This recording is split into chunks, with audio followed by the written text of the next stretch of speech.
Morning friends, टीके study classes के YouTube channel से मैं तेजकर्ण शर्मा सभी मित्रों का एक बार फिर से बहुत बहुत स्वागत करता हूं। फ्रेंड्स, इंडियन कॉन्स्टिट्यूशन में हम बात कर रहे थे, जो बिल है, विधेयक है, उन विधेयक की बात अपन कर रहे थे। और इससे पहले हमने दो बिल हुए हैं, एक आपका ऑर्डिनरी बिल और एक आपका जो मनी बिल है, उसके बारे में हमने बहुत बढ़िया तरीके से चर्चा कर लिया है।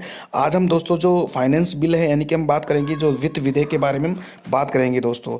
और दोस्तों इसके अंदर आर्टिकल 117 लगता है, तो जुड़े रहेगा। और टीके स्टडी क्लासेस चैनल है, उसको आप लगातार शेयर सब्सक्राइब भी करते रहेगा। तो स्टूडेंट, बात करते हैं इस बिल के बारे में, फाइनेंस बिल के बारे में। देखिए फ्रेंड्स, देखिएगा, देखिए फाइनेंस बिल होता क्या है, इसको समझिएगा।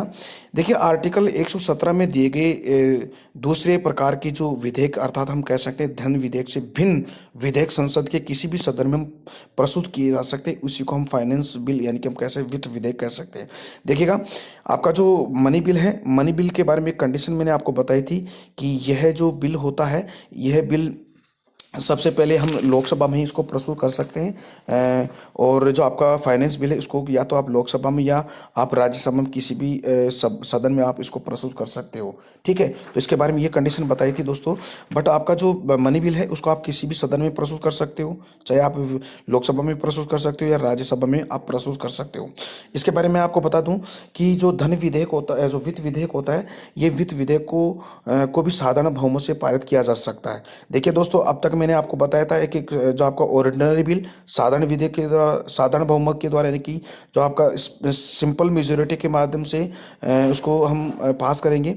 और आपका जो फाइनेंस बिल, सॉरी, आपका जो मनी बिल है, उसको भी आप साधारण बहुमत के माध्यम से इसको पास करवा सकते हो। और आपका जो वित्त विधेयक होता है, यानी कि आपका फाइनेंस बिल होता है, उसको भी आप साधारण बहुमत के द्वारा उसको बहुमत के द्वारा पेश करवा सकते हैं, पारित करवा सकते हो, यानी कि हम कह सकते हैं सिंपल मेजोरिटी के माध्यम से। दोस्तों इसको आप, ये वाला बहुत नहीं है, ये साधारण साधारण बहुमत है ये दोस्तों। ठीक है, थोड़ा सा मिस्टेक हुआ है, तो उसको आप बहुमत कर लीजिएगा दोस्तों, आई एम सॉरी। तो देखिए ये है, तो इसके अंदर मैंने बताया कि साधारण बहुमत है। अब जैसे मान लेते हैं कि इसको लोकसभा में हमने हमने पेश किया, लोकसभा से राज्यसभा में जाएगा, राज्यसभा में साधारण बहुमत के द्वारा यानी कि सिंपल मेजोरिटी के माध्यम से को पास कर दिया है, तो राष्ट्रपति इस पर हस्ताक्षर करेगा और ये कानून बन जाएगा। तो इसके बारे में याद रखिएगा। ओके, यहाँ पे याद करने की बात यह है कि जो फाइनेंस बिल होता है दोस्तों, आर्टिकल 117 के अंदर ये लगता है। और इसको वित्त विधेयक को किसी भी सदन में आप पास करवा सकते हो, यानी कि सिंपल मेजोरिटी के माध्यम से।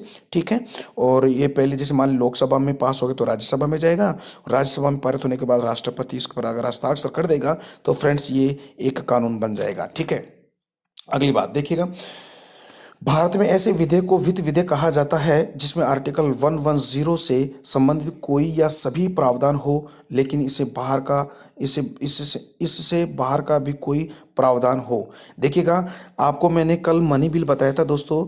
इस मनी बिल के अंदर दोस्तों क्या होता है कि इसमें बाहर का प्रावधान यानी कि सभी प्रावधान इसमें पाए जाते हैं, और इसमें कोई बाहर का प्रावधान नहीं पाया जाता, वह तो मनी बिल होता है। बट यहाँ पर दोस्तों इसमें बाहर का किसी प्रकार का प्रावधान नहीं पाया जाता, तो उसको हम कह सकते हैं आपका क्या, वित्त विधेयक यानी फाइनेंस बिल हम कह सकते हैं।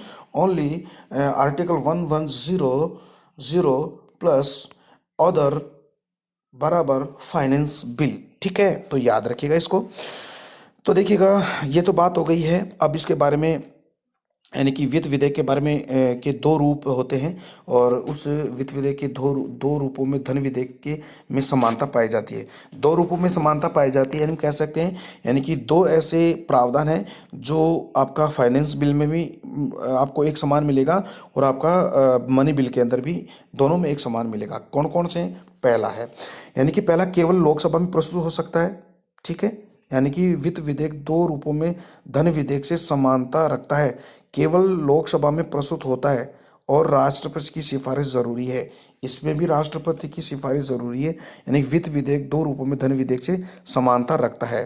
देखिएगा, ओके, ये बात आपको याद रखनी है। शेष मामलों में यह साधारण विधेयक के समान होता है, यानी कि शेष मामलों में ये क्या, जो आपका साधारण विधेयक है उसके समान होता है। कौन सा? आपका जो फाइनेंस बिल होता है वो। ठीक है, तो फ्रेंड्स बढ़ते हैं आगे। अब इसके बारे में कुछ इंपॉर्टेंट फैक्ट देख लेते हैं दोस्तों, जो आपका फाइनेंस बिल है उसके बारे में। देखिएगा, पहला इंपॉर्टेंट फैक्ट देखिएगा दोस्तों, जो आपका कोई भी विधेयक, धन विधेयक है या नहीं, यह केवल लोकसभा का अध्यक्ष ही प्रमाणित करता है, जो मैंने आपको पहले बता दिया है। दूसरी बात अगर हम करें तो दोस्तों, इसके लोकसभा में अस्वीकृत होने पर सरकार को त्यागपत्र देना पड़ता है, यानी कि किसको, आपके धन विधेयकों को। ओके। तीसरा है आपका, इसे राष्ट्रपति द्वारा पुनर्विचार के लिए वापस नहीं लौटाया जा सकता, लेकिन पारित या अस्वीकृत किया जा सकता है, किसको, आपका फाइनेंस बिल को। ठीक है। तो दोस्तों ये हमने बात कर ली है आपके जो वित्त विधेयक है उसके उसके बारे में। तो इसको दोबारा से हम पढ़ लेते हैं दोस्तों। देखिएगा, वित्त विधेयक है आर्टिकल 117। ठीक है।